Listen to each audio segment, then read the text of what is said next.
Well, Danny's gonna have to make a speech.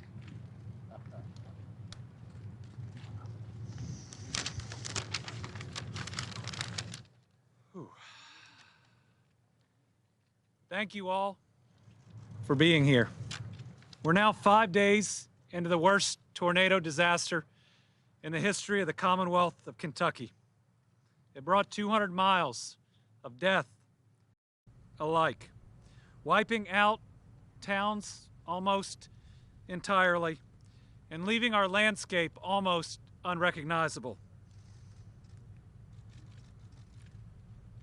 This town is part of who I am. I spent Christmases on a porch that, thank God, is still standing, not too far from here. My granddad would put me on his tractor and drive me around town, which is a pretty big deal for a little kiddo.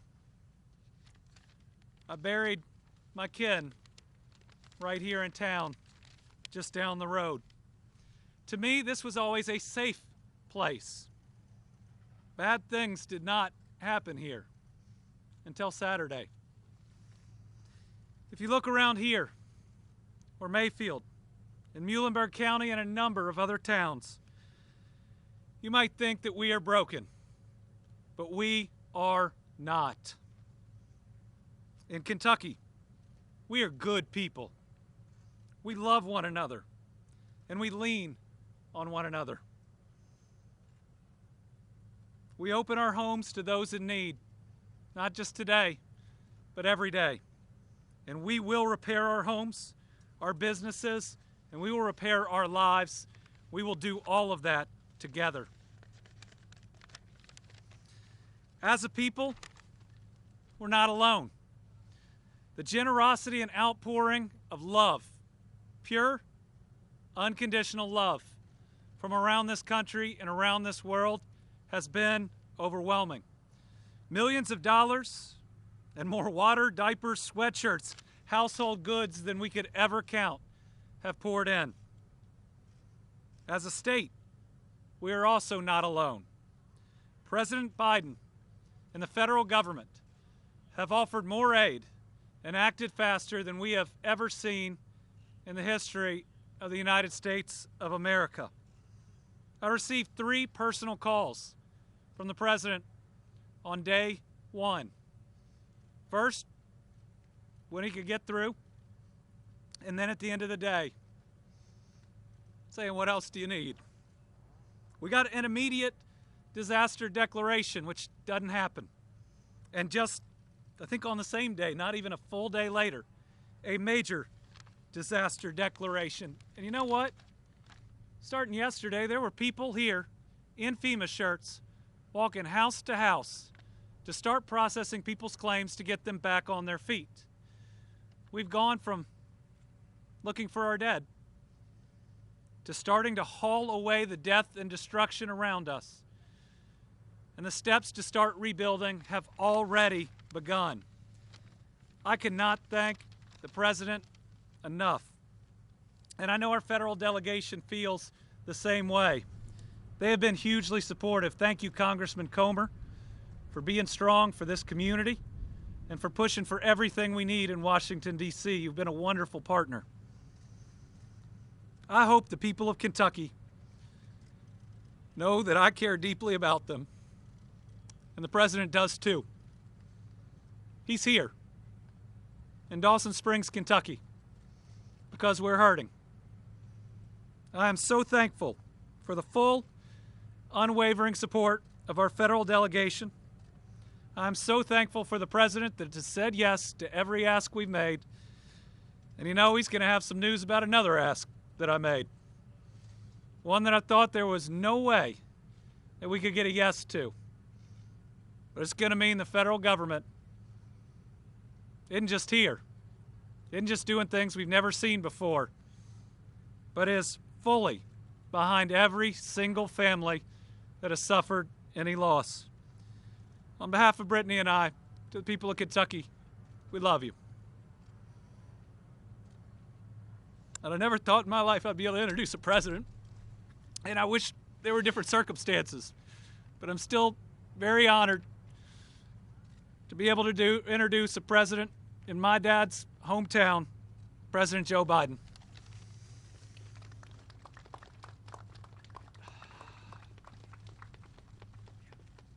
Gov, thank you. I want to introduce you a new friend of mine. This is Dane. Dane lived down the street, and Dane and he has cousins who are all together, and one cousin, I don't know where she is. There she is. Come on up here, honey. Can you see me? Come here. She is about to graduate from UK on Friday. On Friday. And I just want you to meet him. I'm sorry to keep you all waiting, but I got a chance to hang out with the whole extended family down there. And I want you to meet a soon-to-be graduate who wants to go on to graduate school. Come on up here, honey. And we're proud of you. We're proud of you. What's your first name? Abby. Abby is here, and we're going to figure something special for her graduation day. But imagine that. This Friday, she graduates from UK. I kid and say the best thing that ever came out of Kentucky was my sister-in-law. And she's all blue. She went to UK, then she went to Duke Law School, and she married my brother. We're all thankful to everybody for her marrying my brother. And at any rate, so you got to remember me when you're president, right? Yeah. Okay?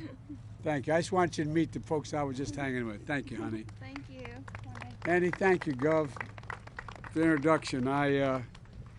Your forbearance is commendable.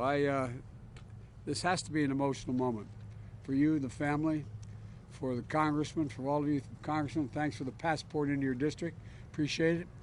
And I want to also thank everyone here that took the time to be here. And one of the things, back in the 1900s, Dawson Springs was a place where people came to be healed because of the mineral waters. Literally, it was a place you came to heal. Now it's our turn to help the entire town to heal.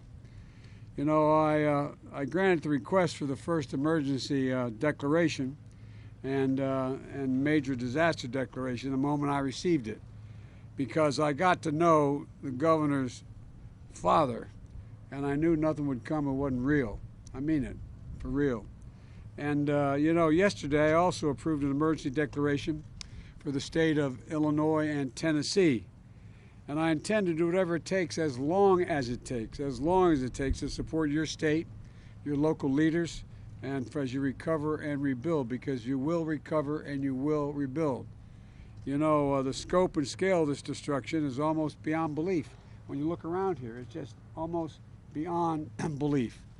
These tornadoes devoured everything in their path. And, you know, as I flew over here in the helicopter, you can look down and you see a house 20 yards away from a house that's devastated, and the house is in good shape. I mean, it's just, tornadoes are such devastating storms. Back where I'm from, we're used to hurricanes and floods and high water, but these tornadoes are just something totally different. And they're not, it devoured everything in the path, your homes, your businesses, your houses of worship, your dreams, your lives. And you know, the governor confirmed there, I think you said 74 fatalities so far, Gov, in Kentucky, and making these among the deadliest tornadoes to ever strike this state. Almost 14 people are confirmed dead in other states, with dozens of people still fearful of where they are. I met one, I don't have permission to use their name, but I met one couple on the way up, said they're still looking for 4 of their friends. They don't know where they are. And those who have lost someone, there's no words for the pain of losing someone. A lot of us know it. A lot of us understand it, especially around the holidays when everything's supposed to be happy and joyful. It was a long time ago. I got a phone call around the holidays and found out that I was in Washington as a young senator, not sworn in yet, about to be hiring staff, and I got a call saying from a first responder that there'd been an accident. A tractor trailer broadside at my wife with a Christmas tree on top and my 3 kids inside. My wife and daughter are dead. But my mother, God love her, used to always say, out of everything terrible, something good will happen. Something good has to happen out of this. It just can't be all bad. We've got to make it better. And so, folks, those who have lost someone know how tough it is. And you know how tough it is. You know, in Mayfield, just hours before the storm, we just came from Mayfield, the Gibson Pharmacy had been full of families with children waiting to meet Santa. Now it's completely gone. And so many businesses vital to the community have been so damaged and destroyed, in your town as well. There's a saying in small towns, people know about it when you're born, and they care about it when you die. They know about it when you're born, and they care about it when you die. Well, in so many places, destruction was met with compassion. Neighbors and first responders racing to help and save each other's lives and support. I mean, I'm not joking. I asked when I got to Mayfield, what the first thing my first responders, FEMA, what they heard. They said they were amazed. All they heard was about people just going out helping one another. Everybody, just stepping up. It's incredible. It's incredible how you all step up. And so, folks, you know, the fact is, I'm going to make sure the federal government steps up and makes sure we do every single thing. For years and years, as U.S. Senator and then as Vice President, I come from Delaware, we have a lot of serious storms, hurricanes, oceans rising, a whole range of things. But you know what? It always took a long time. There's no reason why it should take any time. We have the wherewithal to get it done. And we're going to get every single thing you need. And I'm going to make sure the federal government does what's needed. At the state's request, 4 FEMA search and rescue teams are working here in Kentucky right now. For those without power, FEMA's already provided 61 generators. The Army Corps of Engineers has a temporary power install teams ready to assist if needed. And we've provided critical supplies thus far, and a lot more to come. 144,000 liters of drinking water, 24,000 meals, 74,000. And look, thousands of cots and blankets. There are seven shelters open in Kentucky, which are now taking care of 300 occupants, but a lot more is going to occur. Of course, housing is a key. Because of COVID, we want to make sure people are out of those shelters as quickly as they can because of COVID, and ultimately want to start to provide some certainty for people. I've been involved in responding to a lot of disasters, and you can see it in people's faces. What they're really looking for, and look around, I say to the press, what they're looking for is just to be able to put their head down on a pillow, be able to close their eyes, take a deep breath, go to sleep, and make sure their kids are okay. That's what people are looking for right now. But a lot of hard work is going to happen in the next 2 and 3 months to bring it all the way back.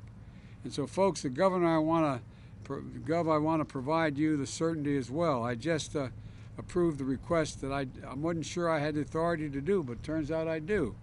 The government's going to cover 100% of the cost. 100% of the cost for the first 30 days for all the emergency work, from clearing everything to every single cost the federal government's going to take care of. And it includes debris removal, cost of overtime and law enforcement, emergency service personnel, and shelter. And that'll get you through. And by the way, I want to thank your wife.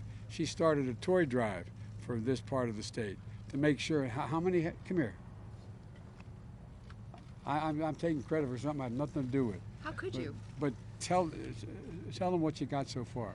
Well, as of this morning, we think that we have around 20,000 gifts donated, and we've got 3 more days to go. 20,000 gifts, so no kid's going to go to sleep wherever they get to sleep tonight without a gift. God love you. And look, we also need to recognize that people have suffered mental and emotional injuries. The cost of this sometimes are unseen and unknown. People talk about post-traumatic stress in the battlefield as I travel through Afghanistan and Iraq. Well, guess what? There's a lot of post-traumatic stress that comes from lying in your house and all of a sudden the roof goes blowing off and you wonder whether your kids are around. I really mean it. So, with the shock of losing a home and a business, the grief of losing someone, it's happening right before the holidays, as I said, and we're going to make sure that you have all the help you need, including the kind of mental help that's needed to help people through difficult times. And folks, the FEMA has opened mobile disaster recovery centers in Mayfield and in Dawson Springs, and it has disaster survivor assistance teams on the ground here in Kentucky Tell people register for assistance. As I said when I talked to the governor, not only that we're going to get what you need, we're going to make sure you know everything's available, because you don't always know all that is available. All that is available.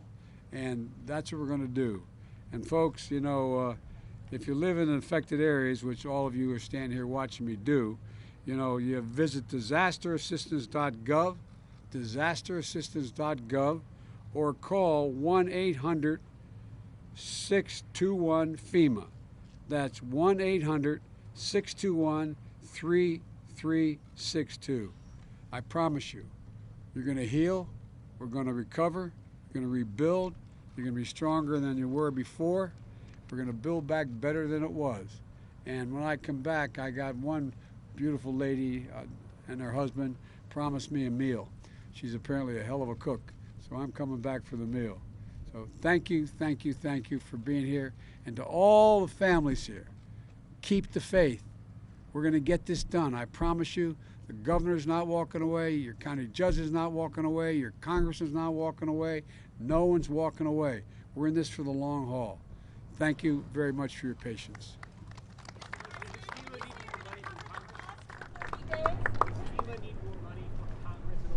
Not now. We don't need it yet. We don't need it now. You know, there has been, because of weather disasters, just this year, over $99 billion in losses. $99 billion in losses. And as I flew over, I was telling folks here, as I was out with the governor of California and Idaho and other states, as you fly over those territories for the better part of an hour, looking down, every single solitary thing is leveled because of the fires. Nothing there. The forest, the homes, the businesses. And guess what? So much area has burned this year because of weather and climate changes that is larger than the entire state of New Jersey. The entire state of New Jersey. That's how much land has been burned to the ground. So we got a lot to do. We got a lot to do, but the American people are ready to do it. This is the United States of America. There's not a darn thing we can't do. Thank you.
How you doing, bro? How long you been here? Since Saturday night. Yeah, good day. Good day. When did you get here? Been here for a while.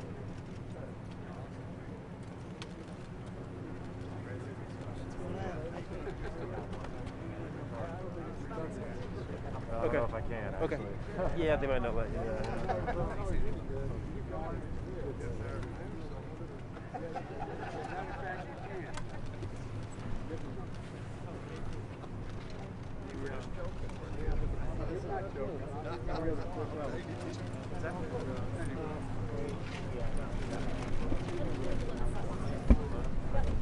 Traveling fast.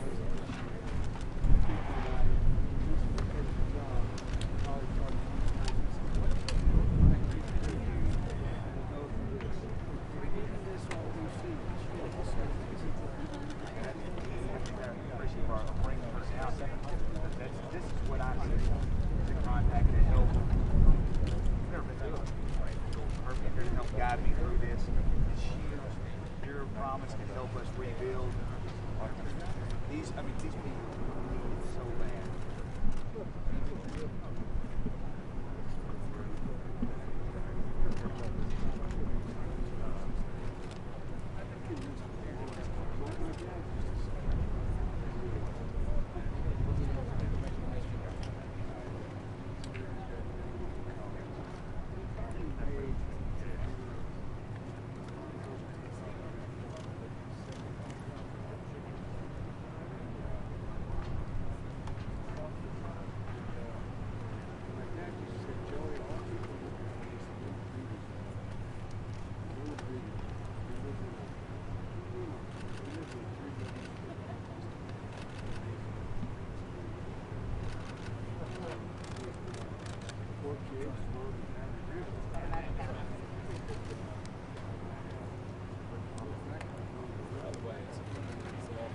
That's the part.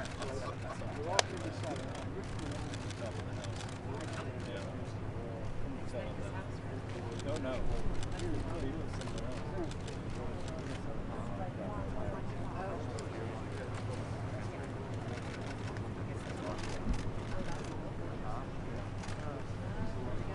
not a. No, no. I think it's.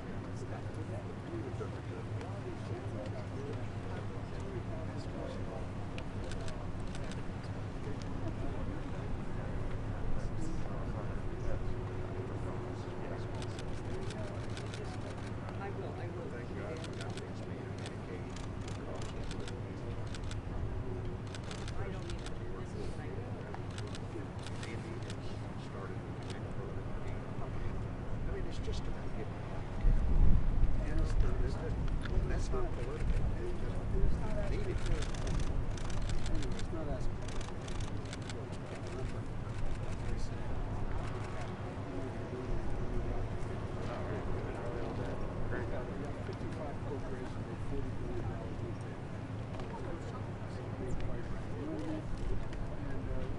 anyway, but it's just, you know, reading my land, you know, I come from one of the welfare states.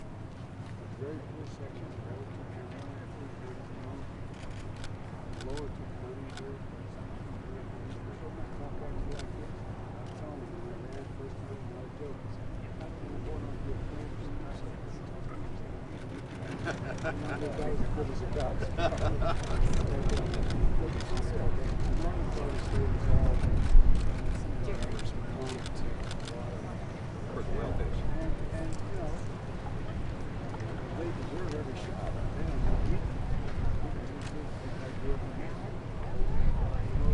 And I don't mean that in a it should be a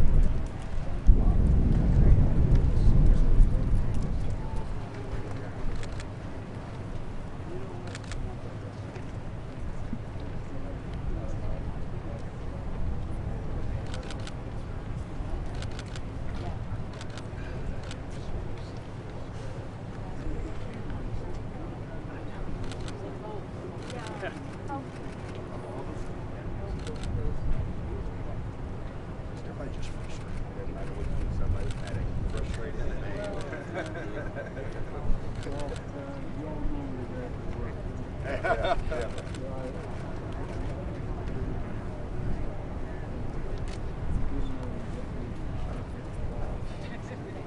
Well, to be fair, for the last 2 years, I did not know public health. By the way, Yeah, I agree. I agree.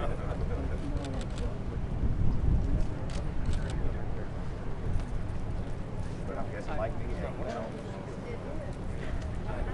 Mr. President, again, thank you for taking the time.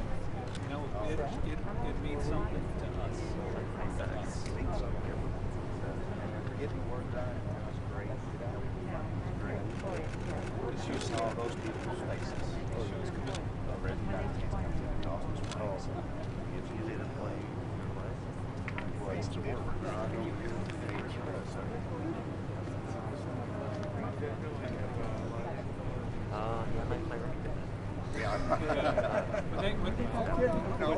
I know. I understand it's. I turned on the TV and they said the governor did X, and I was like, what did that do?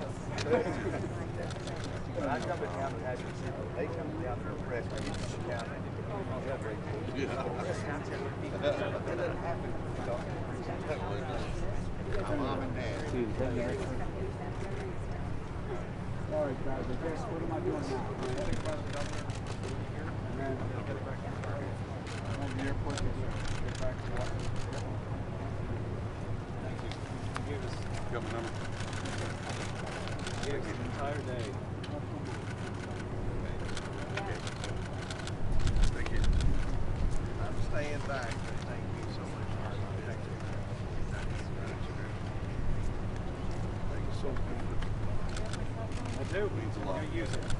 But I've been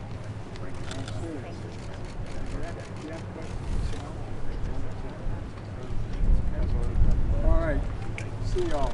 Thank you. Thank you so much.